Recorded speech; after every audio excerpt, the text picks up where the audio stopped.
Deus me levou até essa passagem, onde aconteceu uma restauração aqui na vida de Pedro. É interessante que Pedro negou Jesus 3 vezes. E Jesus pergunta para ele aqui, por 3 vezes também, se ele amava ele. Mas o que estava acontecendo aqui na realidade é que Jesus estava restaurando Pedro. Porque se você pensar no acontecimento de quando Pedro nega Jesus por 3 vezes, e a palavra do Senhor diz que quando isso aconteceu, Pedro, ele gritou, né? Ele chora, um choro de arrependimento. Então eu creio que não foi fácil para Pedro esse momento, e Pedro começa a carregar na sua vida, digamos assim, essa traição, porque ele foi avisado que ele iria. Jesus falou: você vai me trair 3 vezes. Agora você imagine um homem vivendo, carregando, digamos assim, essa dor e carregando esse ato, né, que ele cometeu contra Jesus. E é óbvio que Jesus precisava curar Pedro, restaurar Pedro, porque Pedro tinha um chamado. Existia um chamamento sobre a vida de Pedro e Jesus precisava restaurar. Jesus, na verdade, precisava curar Pedro, porque Pedro, como Jesus mesmo falou, ia pastorear a igreja. Pedro era um líder, foi chamado para liderar e precisava de cura, precisava, na realidade, de restauração. E foi justamente isso que aconteceu aqui. E muitas vezes isso pode acontecer conosco, porque durante a nossa caminhada, durante o nosso andar com Jesus, eu penso assim, é muito difícil não acontecer, vamos colocar no nosso vocabulário aqui, de nós pisarmos na bola. É muito difícil não acontecer isso. Não era para acontecer, mas é muito difícil que não aconteça. E aconteceu com ele. E conosco, né? Não é diferente essa questão, porque nós somos falhos. Nós somos seres humanos e realmente nós somos falhos. E todos nós estamos sujeitos a esse acontecimento. E quando, óbvio, acontece, eu creio assim, tem gente que sente, como Pedro sentiu. Ele chora um choro de arrependimento, ele se arrepende genuinamente, esse homem se arrependeu. Agora tem gente que não. Tem pessoas que cometem, pisam na bola, mas para eles é como, digamos assim, como se nada tivesse acontecido. E, na realidade, aqueles que realmente sentem, cometeram um erro. No caso de Pedro, houve a traição. Pedro negou Jesus diante de pessoas. Negou 3 vezes. Falou que não era discípulo. Falou que não conhecia Jesus. Ele fez isso. Disse: eu nem conheço ele, nem sei quem ele é. Nossa, andava com ele, né, comia junto com ele. E aí, no momento aonde o Espírito de Deus está me dizendo aqui, ele se sente ameaçado, né, ameaçado a ser preso, ameaçado, né, a sofrer algumas consequências, ele pega e nega. E aí vai carregando isso. E com a gente é a mesma coisa. E muitas vezes nós achamos, muitas vezes, que não estamos carregando certas coisas. E muitas vezes estamos feridos na nossa alma, às vezes por ter pisado na bola, ter traído Jesus, ter cometido alguma coisa que entristeceu o Espírito Santo, ou então feridas de acontecimentos que sobrevieram sobre a nossa vida durante a nossa caminhada. E às vezes até antes mesmo de nós conhecermos ao Senhor, algumas coisas podem ter acontecido na nossa vida que veio justamente nos causar mágoa, veio nos causar feridas, veio nos causar algum dano na nossa alma. E o Senhor quer curar. Deus realmente precisa restaurar. O Pedro, repetindo aqui, tinha chamado, ele era um líder, e Deus o chamou realmente para produzir. Então, a nossa vida cristã, ela precisa ser uma vida produtiva. E nada pode nos impedir de produzirmos, senão nós sofremos consequências. Aprendemos isso hoje aqui. Sofremos consequências, por não produzirmos, por não estarmos dando fruto. Até eu me lembrei que lá mesmo em João 15, diz que a árvore que não dá fruto, ele corta. A árvore que dá fruto, ele corta. Mas aquele que dá fruto, ele poda para que possa dar mais frutos ainda. Mas quem não dá fruto, ele disse, não sou eu, ele disse que ele corta. Como nós temos investido o nosso tempo, o que temos feito com o nosso tempo. Quanto tempo? 24 horas por dia. E muitas vezes pessoas não conseguem reservar um tempo com Deus.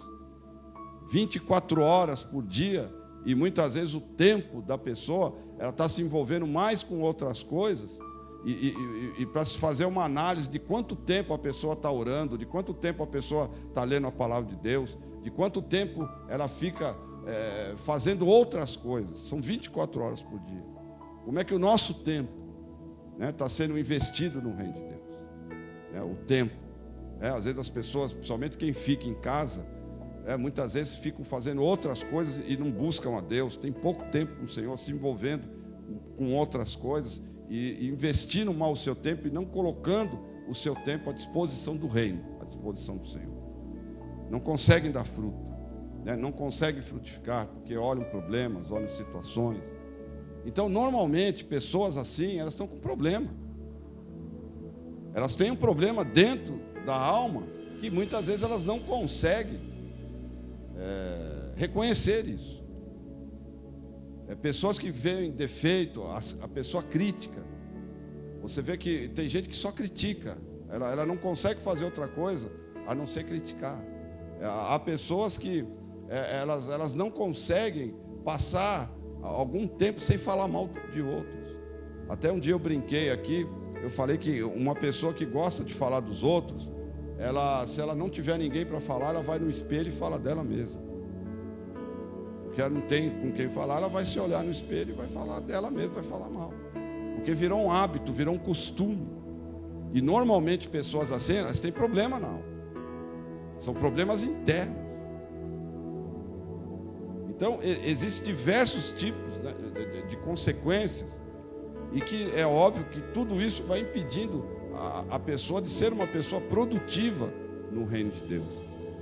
Porque ela foi ferida lá, como foi comentado hoje, lá na sua infância, na sua adolescência, na sua juventude, ou depois. Mas como eu disse, depois que nós aceitamos a Cristo, a cura está à nossa disposição.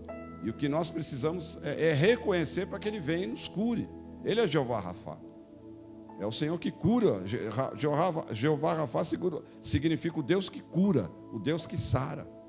Rafá, cura, sara. Jeová é Deus. Então, justamente foi a isso que Jesus morreu. Mas há pessoas que continuam carregando essa questão de paternidade, questão de paterna. Foi falado hoje de manhã a respeito de Esther. Esther era órfã e conseguiu produzir. Não teve pai, não teve mãe, foi criado pelo tio dela. Foi uma mulher que foi criada pelo tio. Mardoqueu, um tio cuidou dela. E Deus escolheu ela. E é óbvio que Deus manifestou o poder dele para trazer cura. A Bíblia não diz que ela tinha esse tipo de problema, mas se tivesse, Deus havia curado ela. E isso não impediu ela de seguir o chamamento, de seguir o destino que Deus tinha para ela. Independente dela ter pai ou não. Não era uma mulher que ficou reclamando, não tenho pai, não tenho mãe. Porque eu não tive pai, porque eu não tive mãe. E vão carregando isso. E vão levando isso, e vão caminhando nisso. A pessoa me feriu. 10 anos atrás eu fui ferida. 5 anos atrás, 1 ano, 2 anos eu fui ferida. né? A pessoa carregando essas lembranças do passado, que de repente elas tornam vivas. E aí vem a mágoa, aí vem o ressentimento da pessoa. Você, eu tenho que me falar assim, você, quando lembra de alguém, você lembra, começa a ter raiva. Quando você lembra ou sonha, sei lá eu, com a pessoa, começa a vir um sentimento de raiva, começa a vir aquilo que ela praticou contra você. E isso vai te deixando irritada, com vontade de se vingar. Deus está trazendo isso aqui. Então você veja quantos problemas, né? Principalmente quando as pessoas nos ferem. E se nós não deixarmos sermos restaurados por Deus, isso vai carregando, isso vai prejudicando. Isso prejudica o relacionamento com Deus. Isso prejudica o relacionamento com pessoas. E isso prejudica de ser uma vida frutífera. Porque a pessoa ela fica lembrando disso. Eu não tive pai, fui adotado, foi adotada. Glória a Deus que foi adotado. Isso, a gente vê isso cuidar de Deus. Porque se Deus não estivesse cuidando, não tinha ninguém para adotar. Deu para entender como é profundo? Se não tivesse ninguém adotado, eu não sei porque Deus está mandando dizer isso. Isso então significa que não existiu o amor de Deus. Mas por amor do Senhor, alguém adotou. Alguém adotou. Porque Deus olhou e coloca lá uma pessoa para adotar, uma pessoa para cuidar, uma pessoa para suprir as necessidades. Sejam as necessidades emocionais e sejam também as necessidades, né, de recursos que um ser humano necessita e precisa. É interessante. E o diabo trabalha nisso. Satanás ele trabalha justamente nisso. Por quê? Porque existe ferida. E se existe a ferida e ela está lá no interior, então o que ele vai fazer? Ele vai estar sempre mexendo naquela ferida para que a pessoa não produza, para que a pessoa fique carregando isso pela sua vida inteira. Aí ele vai lá e mexe na ferida da mágoa, ele mexe, né, na ferida da lembrança do passado e dos acontecimentos, né, ruins que aconteceram na vida da pessoa. Por quê? Porque existe uma ferida, não houve a cura do Senhor. Eu vou te fazer uma pergunta que o Espírito de Deus está pedindo, entrando naquele assunto. Quando você foi afligido por alguém, como é que você lembra dessa pessoa? Qual é o tipo de sentimento que você tem quando você se lembra dela? Se o teu sentimento é de raiva, de vingança, ou qualquer outro tipo, ou você, o Deus está me falando aqui, o Espírito de Deus, usando a expressão, essa pessoa morreu para mim. Se você diz que essa pessoa morreu para você, você é um assassino. Isso está lá na carta de 1 João. E se você não consegue, quando você lembra dessa pessoa, você lembra do acontecimento, isso, né, traz algum tipo de ressentimento, é porque tem ferida aí. É porque tem ferida. E precisa de cura. Precisa, na verdade, de uma restauração. Como Jesus passou por diversos tipos de situação, Jesus nunca lembrou daqueles que feriram ele, daqueles que fizeram mal para ele. Ele lembrava daquelas pessoas com ressentimento, com sentimento de ódio, de raiva, de vingança, ou seja, lá o quê? Muito pelo contrário. Qual foi a atitude de Jesus Cristo com essas pessoas? Qual foi a atitude de Jesus com todos aqueles que magoaram ele, que cuspiram nele, que colocaram coroa de espinho nele, que esmurraram ele, que deram com um pedaço de cana nele, que enfiaram a lança nele? Qual foi a atitude? Né? E ele sabia que tudo isso ia acontecer. Qual foi a atitude dele antes dele morrer? Com aqueles que traíram ele, com aqueles que não ficaram com ele naquele momento que ele mais precisava, até discípulo abandonando ele. Até Pedro não ficou. O único que ficou lá no pé da cruz, junto com a mãe dele, foi João. Lucas, se você ler o livro de Lucas, aliás, Marcos, se você ler o livro de Marcos, Marcos fugiu. E ele fugiu sem roupa. Ele fugiu com lençol, está escrito lá. Qual foi a atitude de Jesus Cristo com referente a essas pessoas que acusaram ele injustamente? Qual foi a atitude de Jesus com aqueles que pregaram ele na cruz? Com aqueles que pegaram os pregos, né, a marreta e crucificaram ele? Qual foi a atitude dele? Sabe qual foi a atitude dele? Foi: Pai, perdoa-os, porque eles não sabem o que eles estão fazendo. Então você vê a atitude de um homem que não guardou mágoa, que não guardou ressentimento, de uma pessoa livre, de uma pessoa, né, curada, digamos assim, porque ele pede perdão. Perdoa eles, porque eles não sabem o que fazem. Ao contrário de muitas vezes, de pessoas que quando nos ferem, a gente começa a orar: põe a mão nele, Senhor, né? Venha com o teu fogo, Deus, sobre ele, em vez de pedir perdão. Então tem ferida, tem mágoa e precisa de cura. Porque a oração, para quem nos fere, quem nos feriu, quem nos magoou, é a oração de Jesus: Senhor, perdoa essa pessoa, porque ele não sabe o que está fazendo. Perdoa ele. Que o Senhor restaure, Senhor, essa pessoa. A oração certa e correta é essa: não pedir o juízo, não pedir a justiça de Deus sobre a pessoa.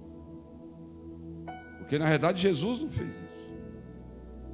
E ele ensina completamente diferente na própria atitude dele com relação a todos aqueles que não foram um só, foram diversas pessoas e diversos tipos de feridas que foram feitas em Jesus. E ele pediu o perdão. Perdoa eles, porque eles não sabem o que estão fazendo. E na realidade, se você quiser saber, nós estamos nesse meio. Nós estamos nesse meio. Porque ele assumiu o meu pecado e o seu. E quando ele pede perdão, ele não está pedindo perdão só para aquelas pessoas, está pedindo perdão por mim e por você também. Porque ele assumiu o nosso erro. Ele assumiu a nossa culpa. E essa é a demonstração maior do amor de Deus, né? Principalmente para aqueles que andam carregando qualquer tipo de coisa aí de acontecimentos do passado. Então há necessidade da cura, há necessidade da restauração por causa do chamado. Na questão de Pedro, tinha chamado, era líder, ia conduzir um povo, ia caminhar aqui nessa terra em poder, em autoridade, porque Deus quer que você caminhe em poder e autoridade aqui. Amém? A igreja é isso. Então Deus quer que a igreja caminhe em poder e autoridade. Mas para mim poder caminhar aqui nessa terra em poder e em autoridade, eu preciso estar livre dessas coisas. Eu não posso ter nada no meu interior. Eu não posso ter nada na minha alma. Minha alma precisa estar curada. Minha alma precisa estar livre. Tanto que quando você lê o livro de Provérbios 23:7, Provérbios 23:7 fala: assim como você pensa, você se torna. Assim como você pensa, a sua alma é. Tem uma versão que fala assim como você pensa, a sua alma é. Assim como você pensa, né, você se torna. Assim como você pensa, você imagina. Assim como você pensa, você acaba se tornando. Dessa forma. E normalmente, aí eu passo a falar de autoestima. A autoestima, porque muitas vezes a autoestima das pessoas está lá embaixo. Às vezes a autoestima da pessoa está lá embaixo. E ela não consegue, né, visualizar na realidade quem realmente ela é. E como Deus vê ela. Ela não consegue. Por quê? Porque assim como você pensa, você é. A tua autoestima baixa vai te levar a ver, né, digamos assim, a parte negativa. E aí você se torna da maneira que você pensa. Se você se vê incapaz de fazer, de realizar qualquer coisa, você se torna assim. Por isso que tem muita gente que não consegue realizar certas coisas, porque ela se sente incapaz. E ela declara isso. Ainda sai a declaração na boca ainda. Eu sou incapaz. E aí ela não consegue realizar. Mesmo que Deus tenha dito, mesmo que Deus tenha falado para fazer, ela não faz, porque ela se sente incapaz. A pessoa se acha rejeitada, ela se vê assim, dessa forma, então ela vai se tornar assim. Então ela vai se tornar e vai se ver como uma pessoa rejeitada. E é óbvio que isso, como eu disse, isso vai começar a trazer problemas de relacionamento. Pessoas, porque ela se sente rejeitada. Assim como ela pensa, ela é. A pessoa, a autoestima às vezes está lá embaixo, que a pessoa, ela não consegue, ela consegue só se ver como uma pessoa feia. Ela consegue assim. A autoestima lá embaixo, a pessoa se sente insegura. Sempre insegura. E ela vai viver sempre assim, porque ela se vê assim. Eu sou insegura. E às vezes você vai conversar com certas pessoas, a pessoa diz assim, eu sou inseguro. Eu sou inseguro. Porque ela está se vendo dessa forma. Outros se acham, né, insignificantes. Outros acham que não são amados. Outros não gostam de ouvir, né, a palavra. Outros não gostam de ouvir quando Deus está dizendo. Quando Deus toca na ferida, a pessoa não gosta. Então ela rejeita. Mas Deus quer restaurar. Amém? Deus quer curar, mas ela rejeita isso. Porque está mexendo lá. E a gente tem por entendimento que quando existe cura, para existir cura, tem que se mexer na ferida. E quando se mexe na ferida, o que acontece? Dói. Quando começa a se mexer na ferida, dói. Quando o Espírito de Deus vem e mexe na ferida, é doído. É doído ouvir certas coisas. É doído, muitas vezes, ouvir o nosso estado, de como nós somos. Mas a questão é que, dentro da minha humildade, se eu reconheço, se eu passo a reconhecer isso, aí eu libero para que Deus venha e me tire isso, e me cure, e me restaure, e para que a minha autoestima também, ela possa não estar lá embaixo. O que é autoestima? Você sabe o que é autoestima? Autoestima é como você se sente como pessoa. E às vezes tem pessoas que se acham derrotadas. É como você se vê. E Jesus quer restaurar isso. Então, muitas vezes, pessoas, elas não conseguem produzir e elas não conseguem prosperar e não fazer nada, porque elas têm esses sintomas, né? Vamos colocar assim. E tem gente que muitas vezes ela tem medo de fazer de novo porque deu errado uma vez. E o diabo vai lá.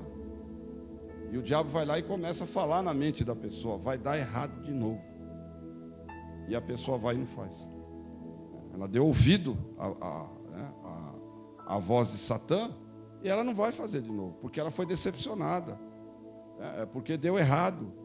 No meu caso, quando eu não tinha Jesus, eu vim para Curitiba e deu tudo errado para mim. Deu tudo errado. Aí eu aceito a Cristo e Deus me manda vir para cá. Num lugar onde tudo tinha dado errado. Num lugar onde eu sofri decepções. Né? Numa terra onde eu trouxe minha família, eu tive que voltar para trás. E aí Deus pega e manda eu vir para cá. E Deus fala, agora você vai para lá. Eu falei, mas como eu vou para lá? Se foi o lugar onde eu tinha más lembranças. De só acontecimentos ruins. Mas Deus me disse, agora vai ser diferente. E eu tinha que vir para a terra para ser curado aqui. E como é que funciona a cura de Deus? Oh, aleluia. Como é que funciona a cura de Deus? Como é que Deus cura? Muitas vezes Deus vai te curar te levando a um lugar, como Ele me trouxe aqui para me curar aqui. E para que num lugar de derrota, onde você sofreu derrota, você vai ter vitória. E Ele fez isso com o povo dele. Deus fez isso. Está lá no livro de Samuel, eu não lembro a passagem, quando quando é aquela passagem aonde Samuel diz aqui: até aqui nos ajudou o Senhor. Você sabe o que aconteceu ali? Ali foi em Mispa. É interessante, porque naquele lugar aonde Deus deu vitória para o povo, quando você lê a história, o povo só era derrotado ali.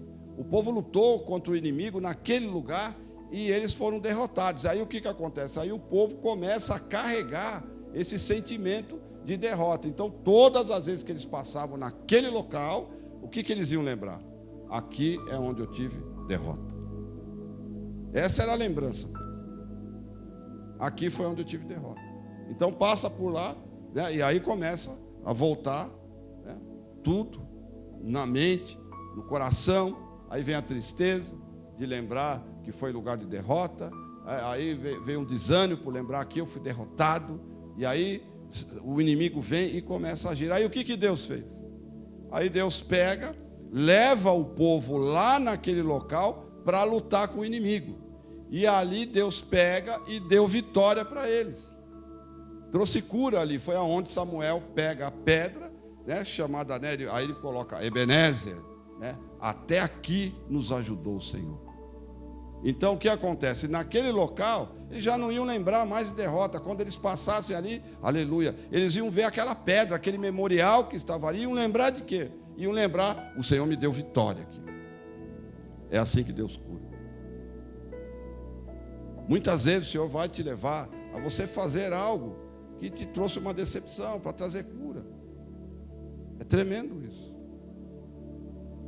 É assim que esse é um modo, né, de Deus de poder curar pessoas. E eu vim para cá. Então eu posso falar do que aconteceu, mas eu não tenho mais dentro de mim um pensamento de derrota, que eu fui derrotado aqui. Muito pelo contrário, porque Deus tem me dado vitória. Então, se eu lembrar agora de Curitiba, eu posso falar de um acontecimento como eu estou falando aqui, mas isso não mexe mais com a minha alma. Isso não mexe mais comigo. É a mesma coisa que o Espírito de Deus está dizendo.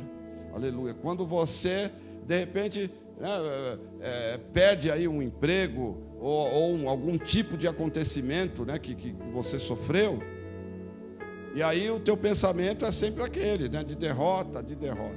Aí se Deus chega e fala assim: vai fazer de novo, né, muitas pessoas rejeitam isso, porque ela sofreu a decepção, e ela vai e não consegue fazer. Mas Deus quer que ela faça, para que ela tenha, na verdade, um pensamento, né, diferente. E aí, muitas vezes, vou repetir, por medo de que deu errado, do que aconteceu lá atrás, a pessoa acha que vai acontecer de novo, e o que ela faz, ela não consegue fazer. Ela não vai fazer. Por quê? Aconteceu de novo, então eu não vou fazer isso. E aí muitas vezes ela deixa de produzir, ela deixa de ir em frente. É assim. E Deus precisa mudar isso. Amém? E Deus precisa curar. E é o que Ele quer fazer. Por isso que tem essa presença aqui. Por quê? Porque a unção, como está escrito em Isaías 10, 27, a palavra do Senhor diz que a unção ela vem para quebrar o jugo. Ela vem para destruir. E a unção, essa unção que está aqui, ela custou a vida de Jesus. Por isso que é sério. Por quê? Custou a vida de Cristo. Porque se Jesus não morresse, não teria. Então Jesus precisou morrer, até para que o Espírito Santo, que é a unção, viesse. E ele falou isso para os discípulos: se eu não for, o Espírito Santo não virá. Se eu não for, a unção não virá. Então veja o preço. Por isso que a coisa é séria. Por isso que se diz, né, com Deus, né, não se brinca, com Deus não se zomba. Porque tudo é centralizado em Jesus. Por isso que os dons, quando o Senhor nos dá dom, os dons custaram a vida de Jesus. Para nós recebemos um dom de profecia, um dom de cura, ou seja, o dom que for, custou a vida de Cristo, querido. Custou a vida de Jesus. Para esse ministério aqui nascer e outros ministérios nascer, custou a vida de Cristo. Para que você e eu pudéssemos alcançar o céu, custou a vida de Jesus. Então é sério, é muito sério. E a gente precisa começar a sentir o peso dessa responsabilidade, de começar a ter temor de Deus e da presença dEle, para que nós não venhamos a sofrer certos tipos de consequências. É muito sério. Por isso que a gente precisa ser liberto, por isso que a gente precisa, na realidade, né, receber toda a cura que o Senhor tem, para que essas coisas parem de acontecer na nossa vida. E a gente comece a ter uma visão diferente e a andar com Deus de uma forma diferente, a cultuar a Deus de uma forma diferente. A cultuar a Deus de uma forma diferente. De tratar as coisas de Deus de uma forma diferente, de tratar a unção, de tratar a presença de Deus, a palavra de Deus de uma forma diferente. O chamado que está sobre a sua vida é para você tratar de uma forma diferente. Aquilo que Deus, como nós lemos aqui, aquilo que o Senhor confiou. Amém? Aquilo que o Senhor confiou para você tratar de uma forma diferente. De Deus não se zomba. Da palavra de Deus não se zomba. Da unção não se zomba. Não pode se brincar com aquilo que vem do Espírito Santo de Deus. Porque a palavra do Senhor diz que o único pecado que é imperdoável é a blasfêmia contra o Espírito. E blasfemar contra o Espírito é quando você vai contra as coisas do Espírito. Blasfemar contra o Espírito Santo é quando você não tem discernimento e começa a falar mal de coisas que são do Espírito de Deus. E quando você critica, quando Mical criticou, porque a Mical era uma mulher doente.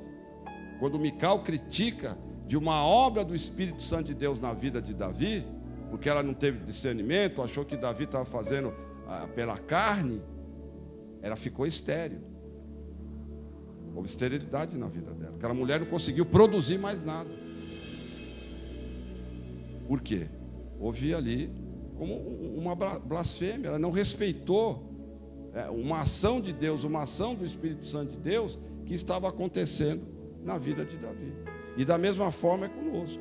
Quando não se respeita a presença de Deus, a unção de Deus e aquilo que Deus está agindo através de uma mensagem, através de uma manifestação do Espírito Santo de Deus, e você critica ou brinca, ou sei lá o que se faz como se não fosse Deus agindo, vem morte, querido, vem esterilidade. E aí você não vai conseguir produzir. Por quê? Porque está estéril. Está estéril. E precisa de cura. Deu para entender? Precisa na realidade. E a gente precisa reconhecer isso. Satanás, ele não quer que você prossiga, entenda isso. Ele não quer que você prossiga. O diabo, ele lança muitas coisas na mente das pessoas. Né? Ele fala que a pessoa não é capaz. Ele fala que vai acontecer tudo de novo. Ele quer roubar a tua bênção. Ele é ladrão e quer roubar a tua bênção. Ele quer roubar a tua bênção. Ele é ladrão.